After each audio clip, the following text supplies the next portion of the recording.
잘못 이해되고 있는 사실을 정확하게 알리는 것도 중요한 일이기 때문에 이와 같은 이제 일들을 하고 있습니다. 또 재미있는 이야기를 하나 드리겠습니다. 제가 이제 위원장을 맡고 나니까 한국의 그 언론에서 그 한국에 발행하고 있는 영자신문 코리아 타임스, 코리아 헤럴드에서 일면에 그때 오바마 당선되고 나서 하는 이야기였는데 우리 위원회 사진을 오바마 사진보다 더 크게 하면서 이렇게 훌륭한 기구가 생겼다 하면서 영자신문에서 이제 그 알렸더군요. 그러고 나니 그 다음날 이스라엘 대사님이 찾아왔어요. 찾아와가지고 자기들도 이와 같은 기구를 지금 만들려고 하고 있는데 조금 팁을 좀 달라, 좀 가르쳐 달라 하고 오셨더군요. 그래서 이제 이런 이야기, 저런 이야기를 하는데 제가 이런 이야기를 했습니다.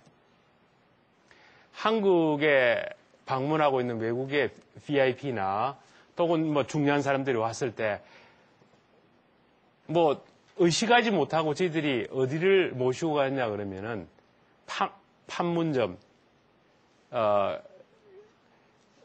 모시고 갑니다. 그죠? 그렇게 가는 경우가 굉장히 많습니다. 그래서 이와 같은 DMZ 휴전선에 이제 모시고 가면은 이 사람들이 돌아와서 서울을 보고 자기 모국에 돌아간 후에 한국에 대한 기억은 뭘로 남겠어요? DMZ가 굉장히 인상 깊지 않습니까? 그래서 DMZ에 가서 본 것이 기억에 남습니다. 그러면 그 기억이라고 하는 것은 긍정적입니까? 부정적인 겁니까? 북한 이야기, 무기 들고 있고 이런 거 보이죠? 그러니까 이스라엘도 똑같다는 거죠. 이스라엘 사람들이 올 때 이스라엘도 여러분 알다시피 2000년, 3000년 역사를 갖고 있습니다. 종교가 시작이 됐고 문화가 있고 요새는 최근에는 그 첨단 기술이 앞서 있어가지고요. 바이오든지 이런 쪽에는 세계적인 기술을 갖고 있는데도 불구하고 사람들이 와서 뭐 보자 그러겠어요? 가자지구 가자 그러고요. 그러다 보니까 이슬람 국가 혹은 이런 데 대치하고 있는 상황만 보고 가니까 여러분 지금 이미지도 그렇죠. 이스라엘 그러면은 잘 살고 또 유태인들의 단결력도 강하고 그렇지만은 이미지는 굉장히 전쟁에 항상 시달리고 있는 국가로 보는 것 마찬가지로 한국의 사람들을 볼 때 똑같은 시각에서 봅니다. 여러분들 생각할 때 여러분들 다 똑똑하니까 유럽 사람들이 굉장히 똑똑할 걸로 생각하죠. 여러분 혹시 파리를 간다든지 프랑크푸르트를 갔을 때 만났습니다. 어디에서 왔냐? 코리아에서 왔다. 한국에서 왔다. 그러면은 틀림없이 그 다음 질문이 뭔지 압니까? 노스냐 사우스냐? 라고 묻습니다. 그러니까 우리나라가 프랑스나 독일하고 유일하게 국교를 갖고 있고 여러 가지 무역이나 해외 직접 투자에서 또 사람이 이동해서 이렇게 밀접한 관계를 갖고 있는데 대부분의 사람들은 북한하고 남한을 구별을 못합니다. 그래서 여러분이 똑똑하니까 저 사람들 참 유럽 사람들이 무식하구나 라고 생각하는지 모르겠습니다만 같은 맥락에서 이렇게 한번 유추해 보십시오. 아프리카에 갔을 때 옛날 이름입니다만 벨지엄 콩고하고 프랑스 콩고 차이가 뭐예요? 수도가 어떻게 다릅니까? 어느 나라가 더 잘 삽니까? 여기서 아는 사람은 자신 있게 한번 손 들어보세요. 이웃 나라인 한국에 대해서 중국 사람이나 일본 사람이나 혹은 태국 사람이나 이런 사람들이 아시아에 있는 사람은 한국에 대해서 잘 알고 있지만은 특히 유럽 사람들은 한국에 대해서 아는 사람이 없습니다. 그게 무슨 이야기냐 그러면은 다른 각도에서 말씀을 올리겠습니다. 요새 신문 봤을 때 국가브랜드위원회 한국을 잘 알리는 가장 큰 길이라고 하는 것은 지금 잘 나가고 있는 한국의 대기업을 알리면 된다라고 외국 신문에서 전문가들이 글을 쓰고 있습니다.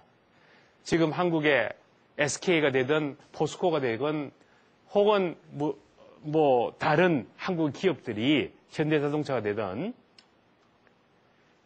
다 잘 나가고 있다. 다 유명한 브랜드 좋은 제품을 만들고 있는데 불행스럽게도 이와 같은 기업들이 한국 제품이라고 생각하는 사람이 없다. 실제로 저희들이 1000명의 미국 대학생을 상대로 해서 삼성이라는 이름을 물었습니다. 이 삼성은 어느 나라 회사의 제품이겠습니까? 하고 물으니까 56%가 일본, 15%가 한국을 보고 있습니다. 현대를 물으니까 52, 3%가 일본, 25%가 한국을 보고 있습니다. 우리는 저 사람 참 무식하다고 생각하겠죠, 그죠? 아까 전에 말씀드렸듯이 LG나 삼성 이와 같은 브랜드를 보면서 잘 나간다고 생각하는데 어떻게 그것이 한국 회사인지 모르냐고 생각하실는지 모르겠습니다만 그게 사실입니다. 지금 우리나라 대기업들, 소위 말하는 한국의 다국적 기업, 코리안 멀티내셔널들이 해외 홍보를 참 잘합니다. LG, 삼성, SK 이와 같은 현대자동차 이런 기업들이 외국의 중심 도시의 가장 중심가에 크게 간판을 붙여가지고 선전을 많이 합니다. 여러분 뉴욕을 가도 마찬가지고 파리를 가도 마찬가지고 홍콩을 가도 마찬가지입니다. 스웨덴에 가서도 마찬가지고 모든 나라가 다 그렇습니다. 그래서 인지도는 굉장히 높은데 그와 같은 기업을 한국 기업으로 인지 못하고 있습니다. 그러니까 이와 같은 기업을 한국 기업으로 인지시키기 위해서는 어떻게 하면 제일 간단합니까?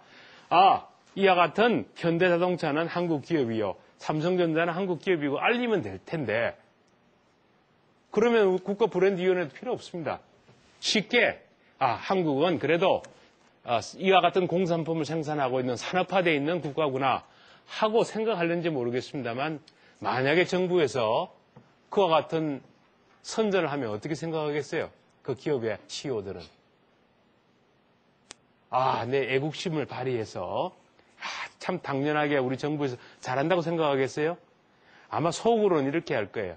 우리 삼성전자가 잘 팔리고 있는데 이거 일본의 소니보다 더 좋은 일본 제품이라 생각하니까 사고 있는데 하루아침에 이것이 한국 제품을 생각하면은 소니 제품보다 못하다고 생각하면 어떻게 될 것인가 하는 걱정을 할 수밖에 없습니다. 그럴 것 같지 않아요? 지금 우리가 경제가 작년 올해 굉장히 힘듭니다. 제일 어려운 게 뭡니까? 당장의 거시경제 지표로서 경상수지 적자가 생기고 있고 또 환율이 오르고 있습니다. 그러니까 걱정이 태산 같습니다. 수입 물가는 막 오르고 시작하고 이게 해결 방법이 없는데 다행스럽게 그 문제를 해결하고 있는 것은 우리나라 기업들의 수출에 의해서 경제가 삽니다. 이렇게 어려울수록 국민 한 사람 한 사람이 노력을 해야 되겠지만은 가시적으로 나타나는 것은 기업의 수출에 의해서 우리나라 기업들이